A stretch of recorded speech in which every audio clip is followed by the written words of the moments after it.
ഓം ഹരി ഓം ശ്രീ ഗുരുഭ്യോ നമ. ഹരി ഓം. എട്ടാമത്തെ ശ്ലോകം. താവത് വിബോധവിമലം പ്രണുവന്തമേനമാഭാഷഥ ത്വമവഗമ്യ തദീയഭാവം. താവദ്വിബോധവിമലം പ്രണുവന്തമേനമാഭാഷതാസ്ത്വമവഗമ്യ തദീയഭാവം. രാജ്യം ചിരം സമനുഭൂയ ഭജസ്വ ഭൂയഃ. രാജ്യം ചിരം സമനുഭൂയ ഭജസ്വ ഭൂയഃ. സർവോത്തരം ധ്രുവപദം വിനിവൃത്തിഹീനം. സർവോത്തരം ധ്രുവപദം വിനിവൃത്തിഹീനം. അർത്ഥം നോക്കാം. താവത് വിബോധവിമലം. അപ്പോഴേക്കും ആ കവിളിൽ ശംഖം കൊണ്ട് സ്പർശിച്ചപ്പോഴേക്കും വിശിഷ്ടമായ ബോധത്താൽ ജ്ഞാനത്താൽ മനോമാലിന്യമെല്ലാം അകന്നവനും പ്രണുവന്തമ്യേനം പ്രകർഷേണ ധാരാളമായും അസലായും തുതിക്കുന്നവനും ആയ ഇവനോട് ധ്രുവകുമാരനോട് തദീയഭാവം അവഗമ്യത്വം ആഭാഷത. അവൻ്റെ അന്തർഗതം മനസ്സിലാക്കിയിട്ട് അവിടെ നരളി ചെയ്തു. ധ്രുവ ചിരം രാജ്യം സമനുഭൂയ. അല്ലയോ ധ്രുവ, വളരെ കാലം രാജ്യം നന്നായി അനുഭവിച്ചിട്ട് പിന്നെ ഭൂയാ സർവോത്തരം, പിന്നെ എല്ലാ സ്ഥാനങ്ങളെക്കാളും മികച്ചതും വിനിവൃത്തിഹീനം പുനരാവൃത്തിയില്ലാത്തതുമായ പദം ഭജസ്വ, ആ സ്ഥാനത്തെ പ്രാപിച്ചുകൊള്ളുക എന്നാണ് ഭഗവാൻ അനുഗ്രഹിച്ചത്. ഭഗവാനെ തുതിക്കുമ്പോൾ അത്ര നല്ല സ്തുതിയായിരിക്കുമല്ലോ ധ്രുവൻ തുതിച്ചിട്ടുണ്ടാവുക.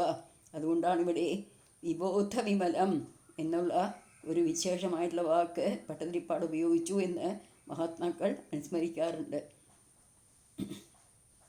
ഇനി നമുക്ക് ഇതൊന്ന് പദം മുറിച്ച് നോക്കാം. താവത് വിബോധ വിമലം എന്നാണ്. താവത് വിബോധ വിമലം. താവത് വിബോധ വിമലം. വിബോധ വിമലം എന്ന് പറഞ്ഞാൽ വിശിഷ്ടമായ ബോധമുണ്ടായി എന്നർത്ഥം. പ്രണുവന്തമേനം. പ്രണുവന്തം ഏനം. അതാണ് പ്രണുവന്തം ഏനം. ആഭാഷത. ആഭാഷത അല്ല, പ്രണുവന്തം ഏനം ആഭാഷതാഹ ത്വമവഗമ്യ തദീയഭാവം. ആഭാഷതാസ്ത്വമവഗമ്യ തദീയഭാവം. അങ്ങനെ വായിക്കാം. രാജ്യം ചിരം സമനുഭൂയ ഭജസ്വ ഭൂയഃ. സർവോത്തരം ധ്രുവപദം വിനിവൃത്തിഹീനം. ഇനി നമുക്ക് യൂണിറ്റ് ചൊല്ലാം.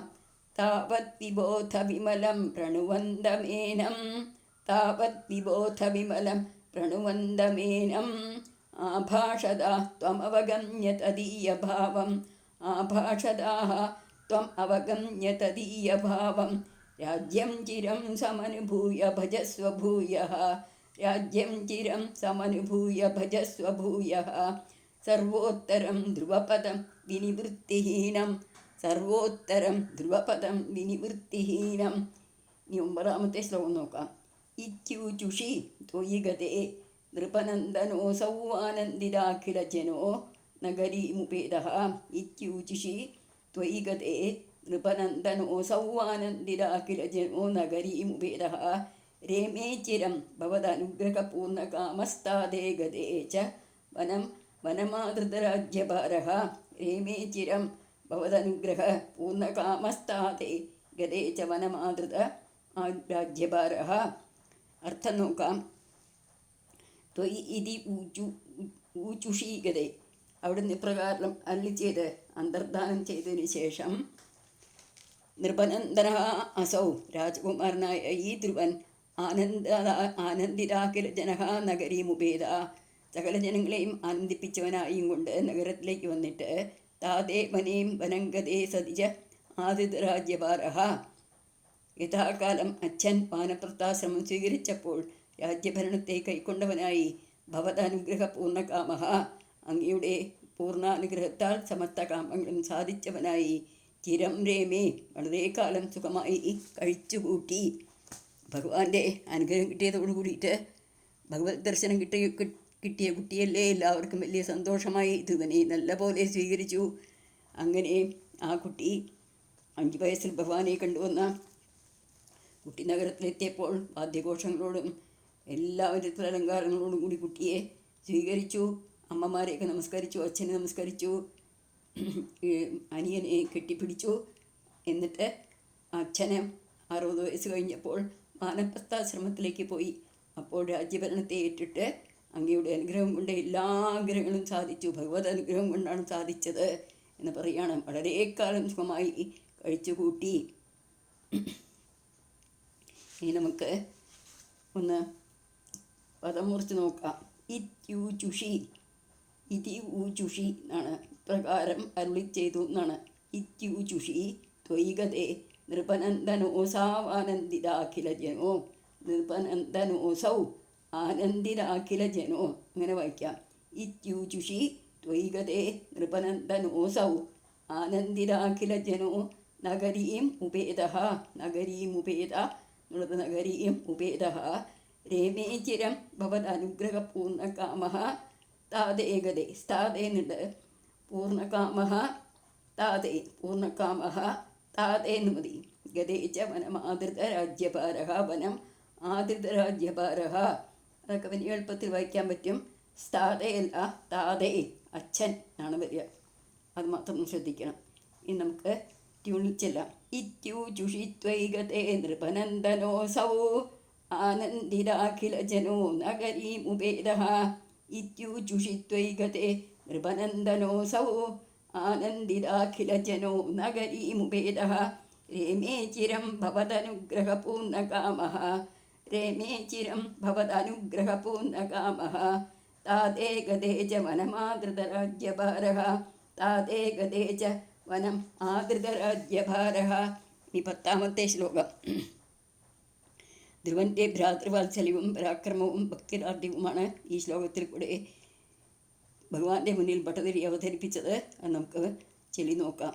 യക്ഷേണ ദേവ നിഹതേ പുനരുത്തമേസ്മിൻ, യക്ഷേണ ദേവ നിഹതേ പുനരുത്തമേസ്മിൻ യക്ഷൈ സ യുദ്ധനിരതോ വിരതോ മനൂത്യ, യക്ഷൈ സ യുദ്ധനിരതോ വിരതോ മനൂത്യ ശാന്ത്യാ പ്രസന്ന ഹൃദയാധനധാതുപേദാത്, ശാന്ത്യാ പ്രസന്ന ഹൃദയാധനധാതുപേദാത് ത്വദ്ഭക്തിമേവ സുദൃഢാം അവർണോന്മഹാത്മാ, ത്വഭക്തിമേവ സുദൃഢാം അവർണോന്മഹാത്മാ. ഇനി അർത്ഥം നോക്കാം. ഹേ ദേവ പുനഃ അസ്മിൻ ഉത്തമേ യക്ഷേണ നിഹതേ, അല്ലയോ ഭഗവാനെ, ഇനിയൊരിക്കൽ ഈ ഉത്തമനെ ഒരു യക്ഷൻ സംഹരിച്ചപ്പോൾ സ യക്ഷൈ യുദ്ധനിരത, ആ ധ്രുവൻ യക്ഷന്മാരുമായി യുദ്ധത്തിൽ ഏർപ്പെടുകയും മനൂത്യാവിരത, മനുവിൻ്റെ വാക്ക് ഹേതുവായിട്ട് യുദ്ധത്തിൽ നിന്ന് വിരമിക്കുകയും ചെയ്തു. ശാന്ത്യ പ്രസന്ന ഹൃദയാത്, ധ്രുവൻ്റെ ശരഗുണം ശമഗുണം ക്ഷമാശീലം കണ്ട് ഉള്ളു തെളിഞ്ഞു വന്ന വൈശ്രവണനിൽ നിന്ന് ഉപേതാത് ധനതാത്, ധനതൻ എന്ന് പറഞ്ഞാൽ വൈശ്രവണൻ, മഹാത്മാ സുഴാം, മഹാത്മാവായ ധ്രുവൻ നന്നായി ഉറപ്പുള്ള തീരെ അചഞ്ചലമായ ത്വദ്ഭക്തിം ഏവ അവർണോത്, ഭഗവത്ഭക്തിയെ മാത്രം പരമായിട്ട് ആവശ്യപ്പെട്ടു. ഉത്തമൻ ഒരിക്കൽ നായാട്ടിന് പോയി. കാട്ടിൽ വെച്ച് ഒരു യക്ഷനുമായി ഏറ്റുമുട്ടി. യക്ഷൻ ഉത്തമനെ കൊന്നു. ഭ്രാതൃവത്സനായ ധ്രുവൻ യക്ഷന്മാരുടെ യുദ്ധത്തിനൊരുങ്ങി. പിതാമഹനായ സ്വയംഭൂമനു അതിനെ തടഞ്ഞു. ധ്രുവൻ യുദ്ധം നിർത്തി. യക്ഷന്മാരുടെ രാജാവായ വൈശ്രവണൻ സന്തുഷ്ടനായി വന്ന് എന്ത് വരം വേണമെങ്കിലും തരാം എന്ന് പറഞ്ഞപ്പോൾ സുദൃഢമായ ഭഗവത്ഭക്തി മാത്രം മതി എന്നാണ് മഹാത്മാവായ ധ്രുവൻ പറഞ്ഞത്. ഇനി നമുക്ക് പദം മുറിച്ച് നോക്കാം. യക്ഷേണ ദേവനിഹതേ പുനരുത്തമേസ്മിൻ, പുനഃ ഉത്തമേസ്മിൻ, ഉത്തമൻ, ഉത്തമൻ എന്നാണ് പേര്, രുത്തമനല്ല, പുനഃ ഉത്തമേസ്മിൻ അങ്ങനെ വായിക്കണം. യക്ഷൈസ യുദ്ധനിരതോ വിരതോ മനൂത്യ ശാന്ത്യ പ്രസന്ന ഹൃദയാത് ധനധാതുഭേദാത്, ധന്നുണ്ട്, ശാന്ത്യ പ്രസന്ന ഹൃദയാത് ധനധാതുഭേദാത് അങ്ങനെ വായിക്കണം. ധനധൻ എന്ന് പറഞ്ഞാൽ കുബേരൻ. ത്വദ്ഭക്തിമേവ സുദൃഢാം അവർണോന്മഹാത്മാ, സുദൃഢാം അവർണോന്നുണ്ട്, സുദൃഢാം അവർണോത് മഹാത്മാ. ഇനി ട്യൂണിൽ ചെല്ലാം. യക്ഷേണ ദേവ നിഹതേ പുനരുത്തമേസ്മിൻ യക്ഷൈ സയുദ്ധനിരതോ വിരതോ മനൂത്യ, യക്ഷേണ ദേവ നിഹതേ പുനഃ ഉത്തമേസ്മിൻ യക്ഷൈ സയുദ്ധനിരതോ വിരതോ മനൂത്യ ശാന്ത്യാ പ്രസന്ന ഹൃദയാത് ധനധാതുഭേദാത്, ശാന്ത്യാ പ്രസന്ന ഹൃദയാത് ധനധാതുഭേദാത് ത്വദ്ഭക്തിമേവ സുദൃഢാം അവർണോത് മഹാത്മാ, ത്വദ്ഭക്തിമേവ സുദൃഢാം അവർണോത് മഹാത്മാ. ഇനി 11ാമത്തെ ശ്ലോകം. അന്തേ ഭവത് പുരുഷനീത വിമാനയാതോ അന്തേ ഭവത് പുരുഷനീത വിമാനയാതോ മാത്രാസമം ധ്രുവപദേ മുദിതോയമാസ്തേ മാത്രാസമം ധ്രുവപദേ മുദിതോയമാസ്തേ ഏവം സ്വഭൃത്യജനപാലന ലോലധീസ്ത്വം ഏവം സ്വഭൃത്യജനപാലന ലോലധീസ്ത്വം വാതാലയാധിപ നിരുന്ധി മമാമയൂഖാൻ വാതാലയാധിപ നിരുന്ധി മമാമയൂഖാൻ. ഇനി അർത്ഥം നോക്കാം.